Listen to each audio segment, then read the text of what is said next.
Hi friends, இங்கே பாருங்கள், இந்த குட்டி பப்பாளி செடியில் நிறைய பப்பாளி வந்து விட்டுருக்கு. நாங்கள் போன வாட்டி வரும்போது ரொம்ப குட்டியாக இருந்தது.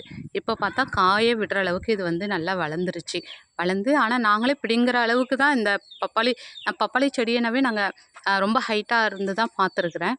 ஆனால் இது வந்து ரொம்ப நாமளே பிடுங்கி சாப்பிட்ற அளவுக்கு கீழே தான் இருக்குது. போன வாட்டி வரும்போது நாங்கள் ரொம்ப சின்ன செடியாக பார்த்தோம். இது எங்கள் நாத்தனா வீடு. இப்போ வந்து காய் விட்டுருக்கு. நெக்ஸ்ட் டைம் வரும்போது கண்டிப்பாக பழம் ஆயிட்டிருக்கும்னு நினைக்கிறேன். அதுக்குள்ளே வந்துடணும். ஏன்னா எந்த டேஸ்ட்டில் இருக்குதுன்னு சொல்லிட்டு இன்னும் இதனுடைய பழத்தை நாங்கள் சாப்பிட்டதில்ல. இதனுடைய பழம் வந்து எந்த டேஸ்ட்டில் இருக்குதுன்னு சொல்லிட்டு டெஸ்ட் பண்ணியே ஆகணும். அதுக்குள்ளே நாங்கள் வந்துடணும். ஸோ அதுக்காக என் பையனும் வெயிட்டிங்கில் இருக்கான். பப்பாளி பிடிக்குமாடா உனக்கு? பப்பாளி அவனுக்கும் பிடிக்குமா. ஸோ அதனால தான் பப்பாளி மரத்தையே வந்து பார்த்துட்டு எப்போம்மா இது விடும்னு சொல்லிட்டு கேட்டுட்டு இருந்தான். போன வாட்டி வரும்போது இப்போ காய் விட்டுருக்கு. அடுத்த வாட்டி வரும்போது பழம் விடும். அதுக்குள்ளே வந்து பிடுங்கி சாப்பிட்லான்னு சொல்லிட்டு நாங்கள் இருக்கோம். உங்களுக்கும் யாருக்காவது பப்பாளி பழம் ரொம்ப பிடிக்கும்னு சொன்னால் லைக் பண்ணுங்கள், ஷேர் பண்ணுங்கள், கமெண்ட் பண்ணுங்கள். மறக்காமல் சப்ஸ்கிரைப் பண்ணிடுங்க.